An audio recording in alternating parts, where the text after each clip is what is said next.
सो hi friend, ये है bank of Baroda का जीरो बैलेंस सेविंग अकाउंट का वेलकम किट।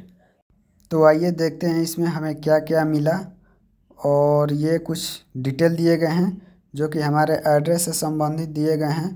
फ्रंट पेज पर हमारे एड्रेस हैं और इसके साथ हमारा अकाउंट नंबर केवल मिलता है और आईएफएससी कोड और सारा डिटेल नहीं है इसमें। तो इसमें हमको मिलना चाहिए डेबिट कार्ड, और डेबिट कार्ड इसमें नहीं दिया गया है और ना ही कोई इंटरनेट बैंकिंग का पासवर्ड दिया गया है।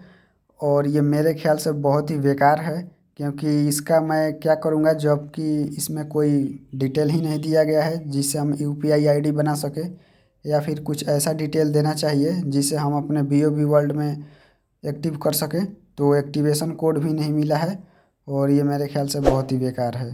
तो थैंक यू फॉर वाचिंग।